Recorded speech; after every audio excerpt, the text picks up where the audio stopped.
Hello everybody, it's Tommy and welcome back to another video for the Disney Save. Today we are finally going to be working on a Disney Princess Castle, or Disney Queen if that is what you prefer, but this is none other than Elsa's Castle, and this is actually the 50th speed build for the Disney Save, if I've counted right, which I hope that I have, and this sort of works out to be a very good build to mark the 50th build of the save. This is an exciting one. A lot of people have been anticipating this castle, and I think I always planned to do Elsa's Castle, but it was sort of up in the air about where it was going to go, and then luckily we got Snowy Escape, and we have this beautiful hidden lot at the top of the mountain from the mountain excursion, and it is very small. I would have absolutely loved a little bit more room, but I think for the sake of this castle, it kind of works out, because we're not doing like a fully fledged castle here. This isn't Arendelle Castle, this isn't Prince Eric's castle. We're not worried about fitting in 6, 8, 9 bedrooms and 2 kitchens and like making it this fully fleshed out gigantic build that would really be reserved for like some of the larger lots in the game. The thing that makes this build so interesting is that it's thin and tall, and because we do have the ability to layer in the Sims, it really worked out that the space of the lot was not too restricting on me. There was a little bit of restrictions when it came to rock placement, but I'll sort of talk about that a little bit later on in the video, especially around the back, and some tool did and will have to be used for this build, but again, I think that it ended up coming out really great. I'm so happy with the outcome. Now, I will say patrons have already heard this from me, so it's gonna seem like I'm complaining a little bit, but I made a horrible error when building this castle. I actually started it and completely lost everything that I had done after about 4 hours. The game just crashed on me. I'm not really sure if it was something that I had accidentally hit on the keyboard, because I thought I minimized it at first. I like hit a couple of keys that I didn't mean to hit, and all of a sudden the game just is gone. And I thought I minimized it. I go to my bar on the bottom of my screen and I'm like, surely I've just minimized this, it's no big deal, and it's not there. And as is usual for me, I forgot to save for the entire first 4 hours of this build. So I built the beginning part of the castle basically twice, which was the main tower portion, the roof, a little bit of the structure on the bottom. But either way, I was of course devastated, because a 4-hour loss on my part is a pretty big deal. There are so many things that I could have gotten done in those 4 hours, and I basically just threw them away. So the footage that you guys are seeing is actually the second attempt at the castle, and I am a big believer that everything happens for a reason, and I think that this is a really great example, because this second version of the castle started out so much better than the first one right off the bat. I knew what I wanted a little bit more. I didn't have to look through the catalog as much to find certain items. I sort of knew what I was going to use, and I just dove right into it. It went a lot quicker,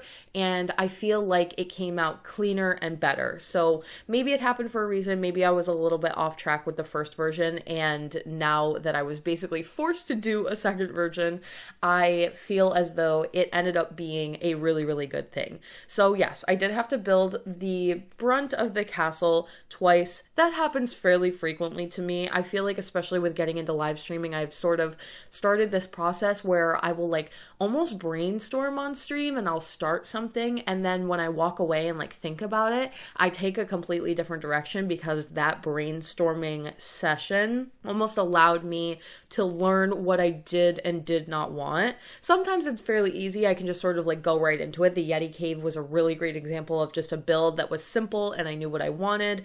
But for this one, this is a lot of using objects that are not intended to be used this way for the uses that I need them. So right off the bat, I knew that I was going to be using these crystals from Debug to make this castle resemble what it's supposed to look like the best that I possibly could. And what I didn't anticipate was that sizing up these crystals to the size that I wanted them to be used for was actually going to cause a lot of like pathing issues with the Sims. I figured because it was on the bottom floor and the grid itself was sort of locked to the bottom floor, that the first floor was not being blocked in any way, but that was actually not the case at all. all. And so all of what you're seeing with the giant crystals around the backside of the castle, one, it didn't look very good, and I knew that. I was just sort of placing to see what I could do and like what I could figure out to do. But when I went to go play test the castle, you couldn't get inside of it. So inevitably I had to get rid of it either way. And I think I found a really great solution. I ended up finding some lights that I think they come from City Living, are very crystal-like. They're very beautiful, like clean white colors, and they have that sort of ice element to them, very similar to everything else that I've used to decorate the castle. And instead of trying to size up these giant crystals and morphing them into the wall and having all these pathing issues, I decided to use these lights instead. And it was very tedious. It took forever to size them all up, place them perfectly, morph them halfway into the wall and halfway out, and make sure that they were all the right color and we were all like set to go with that. So a lot of that footage actually got cut, but basically I'm saying that there will be a big jump in the footage in a moment here where the crystals around the backside of the castle are going to completely go away. And it ended up being for the better because I feel like the shape was not quite there. I was really happy with the roof. I was really happy with the detailing and the intricacy and twisting all of those crystals to get it to be very uniform and also still feel like very much like the references that I was using. But those big bulky crystals around the outside, although it had like the right idea, it didn't look exactly right. It didn't have that sort of elegance that Elsa's castle has. And I think that was very key when it came to doing this castle in general. Elsa has a sort of elegance to her, a sort of like clean cut, professional, polished to everything about her, from her personality to what she wears. And when she creates a castle for herself, it is obviously an embodiment of her in a way. And so it has this like structure, but also like an asymmetry that sort of makes sense. So for the references I was using, it was a toy, which are great. Toys are always great when it comes to doing versions of any castle or any like large scale build like this. Statues as well, because they're a more simplified version of what you see in the movie. So I'm able to pull out details that maybe Disney thought was important when they decided they were going to create a toy based after the actual location, but I don't have to worry about every single little detail that I would never be able to replicate in The Sims anyway. So sometimes it's a more condensed version of a build and it helps me like streamline what I'm actually going to do. So there was a beautiful toy that was of the castle, very detailed, very beautiful, and it was a really great reference overall to get like some of those details of the original castle without feeling a little bit overwhelmed. I also, of course, used reference from the movie. I rewatched the scenes from the movie quite a few times where she builds the castle and the scenes with Anna when Anna enters the castle so that we could get some of the details from that as well, including some of the interior, although I will say this is not a very fledged out interior. It is not a full kitchen, living room, dining. This is not like a residential in any way, although I'm sure that that stuff is there in the castle because Elsa is living there. Like presumably there is some kind of amenities of that type in her castle. They don't show any of it, and I didn't feel like it was necessary because this is sort of a special hidden lot that you really are just going to go visit. It's not something that anybody's going to live at, and it's just a treat, really, that you get to the top of the mountain and this is sort of in its place, and it's very magical and whimsical and a little bit extraordinary. So instead, I did decide to go with more of like a casual living room type of area, and then the upper floor that leads out to the balcony is the bedroom, and it is very simple. There is not a lot of furniture. There is not a lot of clutter. It is all ice white and one color essentially, but I feel like it's very Elsa. It's exactly what she would want, is like big open spaces where she could walk around and like the big balcony, and a little bit lax on the furniture. So now you can sort of see what I was mentioning earlier about the lights that I have used to sort of morph in and out of the wall. They are actually blocking the entire wall, so you shouldn't be able to see it anywhere in the castle. And I had to place all of those individually, and they are also off the grid a little bit, so they are sized up and raised up to different heights all over the castle to sort of give it that crystallized look and still make it really functional. The only problem with using those other crystals, and the one that I've used primarily especially on this castle, was the diamond one, is that they are not perfectly even. So sometimes when I would rotate them, I wouldn't be able to get something that could face the opposite direction in a mirrored sort of way because they're not mirrored. They are like an asymmetrical object.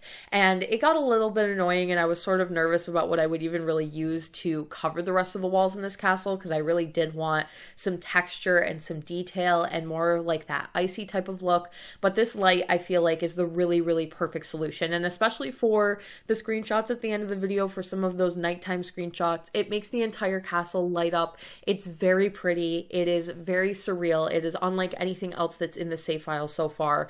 And I think you guys are really gonna love it. Again, I really can just picture someone who doesn't watch any of my videos going up the mountain and not knowing that any of this is here, and then being sort of shocked to find such a beautiful, different sort of build at the top of the mountain.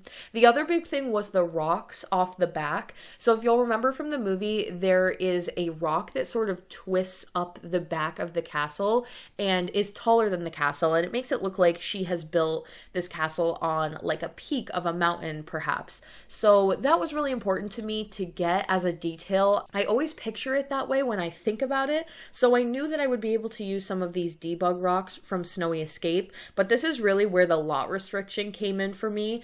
I would have loved to have been able to place a few more, and those are really the only rocks that I could use because of the fact that they don't have tile markers, so they don't register on the grid, meaning that they're really, really easy for me to maybe like have some of it kind of coming into the room, and it won't block your Sim's pathing, and I can also have a large portion of it off of the lot, and it won't delete it when you try to place it or move it or anything like that. So they're debug rocks, they're Snowy Escape ones, so they have like the snow already on them, and I love them. I feel like they fit with the mountain, they match the surrounding area, but the only problem with them was that they are extremely big, and even at some of the smallest sizes that I could shrink them down to, they weren't fitting in the space that I needed for the lot. Essentially, like one tile, or at least half of an object, still needs to be on the lot for it to be able to get placed down. So I was really struggling for a while, but I do think that I found a good solution to wrapping them around the outside of the castle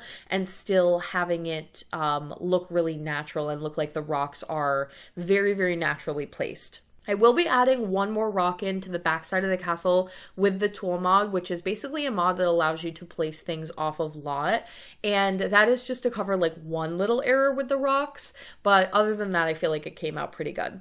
Now for the interior, like I mentioned, we are using a lot of like glowing, clean cut white and blue objects. There are some special wallpapers and floor print from Spa Day that glow, and I love using them. They're very colorful and over the top, but I feel like for a build like this, it's so cool, and it's such a good opportunity to use something like that. I did use it also in Periwinkle's home, but I used that very, very bright blue color, which is very Periwinkle, but it is not the like most elegant looking color for Elsa. So for in here, I decided we would just go with like shades of blue and white, and there's a lot of playing with the different lights in here. As you can see, I'm also using those icy sort of lights around the stairs, and right now they're glowing like a yellowish color. I do change that later on so that we can actually get more of like a blue glow in here, which is really reminiscent of the movie, but it helps make everything feel a lot more cohesive as well. Now, one of the things that I obviously remembered right away from the movie, and like a little detail that I wanted to make sure was included,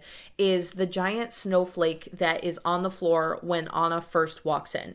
Technically, it is in front of the stairs, so the stairs would have been pushed further back, and the snowflake would be right there when you first enter. However, because of The Sims, and you know The Sims be The Sims, I was unable to place the stairs in here any other way except for this and still get the same idea. The stairs in the actual castle are circular, they hug the wall, they wrap up around, and of course if we had like a spiral staircase or any type of ability to do something like that, it would have been ideal. Something that comes to mind that's very similar is actually the staircase from the Beast Castle in Beauty and the Beast. It's a very similar idea where you walk in and there's two staircases off to either side that wrap and hug the walls. I also think that they have that potentially in the library. And I've thought about this so much because I know when it comes to doing some of those builds later on, I'm really going to be sort of distraught that I can't actually recreate it to the level that I want to